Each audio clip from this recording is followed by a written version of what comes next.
বিসমিল্লাহির রহমানির রহিম। আসসালামু আলাইকুম আরহামাতুল্লাহ। আল্লাহ আমাদের ক্ষমা করুন। প্লেগ রোগের মহামারীতে মাত্র 1 ঘন্টার মধ্যে বনি ইসরায়েল জাতির 70,000 লোক মৃত্যুমুখে পতিত হয়েছিল। পাপিষ্ঠ ফিরাউন ও নমরুদকে আল্লাহ তখনই ধরেছেন যখন সে নিজেকে প্রভু বলে দাবি করেছে। আর ছামুদ প্রভৃতি জাতিকে তাদের সীমাহীন পাপাচারের কারণে ধ্বংস করে দেওয়া হয়েছিল। এ কারণেই রাসূলুল্লাহ সাল্লাল্লাহু আলাইহি ওয়াসাল্লাম সতর্ক করে দিয়েছেন যে যখন সরকারি মালকে নিজের মাল মনে করা হয়, আমানতের মালকে নিজের মালের মতো ব্যবহার করা হয়, জাকাতকে জরিমানা মনে করা হয়, ইসলামী আকীদা বর্জিত বিদ্যা শিক্ষা করা হয়, পুরুষ স্ত্রীর অনুগত হয়, মায়ের সঙ্গে দুর্ব্যবহার করা হয়, বন্ধুদের আপন মনে করা হয়, বাবাকে পর ভাবা হয়, মসজিদের শোরগোল করা হয়, পাপী লোক গোত্রের নেতা হয়, অসৎ ও নিকৃষ্ট লোক জাতির চালক হয়, ক্ষতির ভয়ে কোনো লোককে সম্মান করা হয়, গায়িকা ও বাদ্যযন্ত্রের প্রচলন অধিক হয়, মদ্যপানের আধিক্য ঘটে।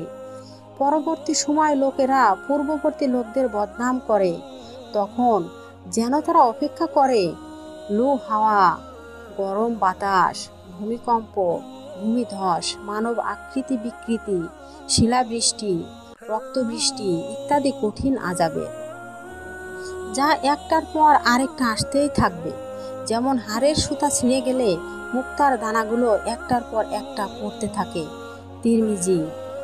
রাসূলুল্লাহ সাল্লাল্লাহু আলাইহি ওয়াসাল্লাম বলেন, কোনো সম্প্রদায়ে জিনা ব্যভিচার বৃদ্ধি পেলে তাদের মধ্যে মৃত্যুর হার বৃদ্ধি পায়। মুয়াত্তা মালিক, মিশকাত, পৃষ্ঠা নম্বর 459।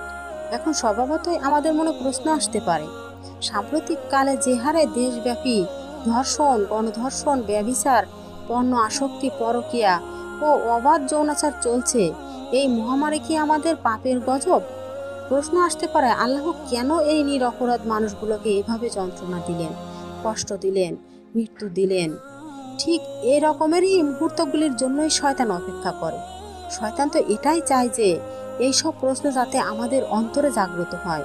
আর আমাদের ধর্মীয় জ্ঞানের অভাবে এবং ইমানি দুর্বলতার কারণে আমরা বুঝতে পারি না কোনটা গজব আর কোনটা পরীক্ষা। আল্লাহ আমাদেরকে যে বিপদগুলি দেন সেগুলি 2 ধরনের। এক হলো শাস্তি, যেটাকে আমরা অনেক সময় গজব বলি, আর দ্বিতীয়টা হলো পরীক্ষা।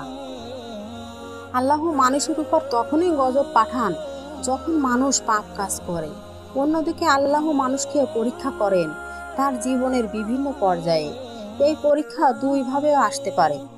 অনেক সময় সুখের আকারে আসে, আবার অনেক সময় আসে বিপদের আকারে। গজব প্রসঙ্গে আল্লাহ তাআলা কুরআনে বলেছেন, তোমার যা কিছু মঙ্গল হয় তা আল্লাহর তরফ থেকে আসে, কিন্তু তোমার যা কিছু অমঙ্গল হয় তা তোমার নিজের কারণে। সূরা নিসা আয়াত ৭৯।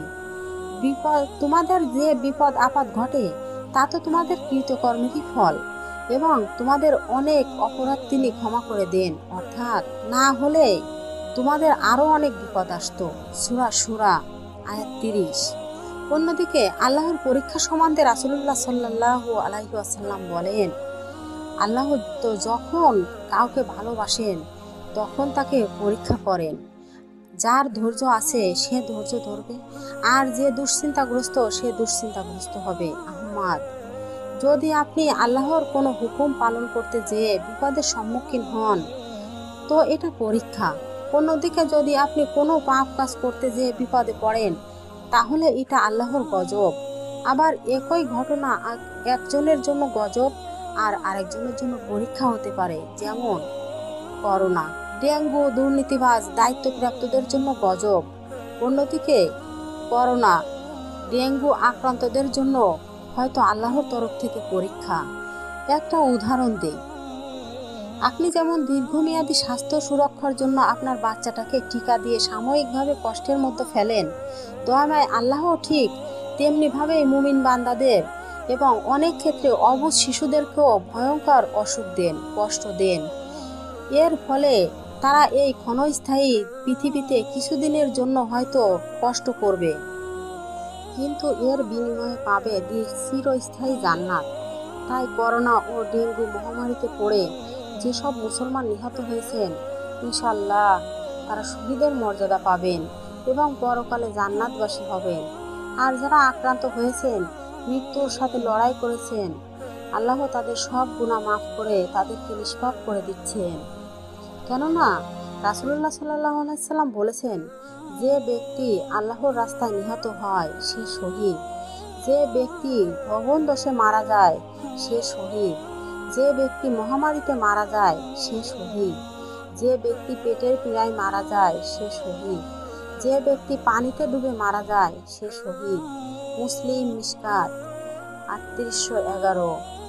কোনো ইমানদারের উপর যখন কোনো ক্লান্তি, অসুখ, দুঃখ, বেদনা, আঘাত, যন্ত্রণা আসে, এমনকি তার যদি একটা কাঁটার খোঁচাও লাগে, এর জন্য আল্লাহ তার কিছু গুনাহ মাফ করে দেন। সহিহ বুখারী। আসুন আমরা প্রত্যেকে নিজেদের পাপের জন্য তওবা করি, প্রতিনিয়ত আল্লাহর কাছে ক্ষমা চাই, পাপের রাস্তা থেকে ফিরে আসি, করোনা ও ডেঙ্গু মহামারী মোকাবেলায় নিজেদের সর্বোচ্চ সহযোগিতা করি, আক্রান্তদের জন্য দোয়া করি, সেবা করি, দোষী ব্যক্তিদের যাতে শাস্তি হয় সেই বিচারের জোর দাবি জানাই। আর সবচেয়ে গুরুত্বপূর্ণ হলো এই মানুষগুলোর কষ্ট, মানুষগুলোর মৃত্যু থেকে শিক্ষা গ্রহণ করি। আপনিও যে কোনো সময় হয়তো হাসপাতাল থেকে আর বাসায় না ফিরতেও পারি। আপনার সবচেয়ে প্রিয় কেউ, সবচেয়ে আপনজন যাতে এই মরণঘাতী মহামারীর শিকার না হয় সেই দোয়া চাই। আল্লাহর কাছে পানাহ চাই, আল্লাহর কাছে আশ্রয় চাই। এটা আমাদের সবার জন্য চরমতম পরীক্ষার সময়। মানুষের মৃত্যু নিয়ে হাসি ঠাট্টা ও লোক দেখানো হাস্যরস করার সময় নয়। আল্লাহ আমাদের ক্ষমা করুন। আমিন।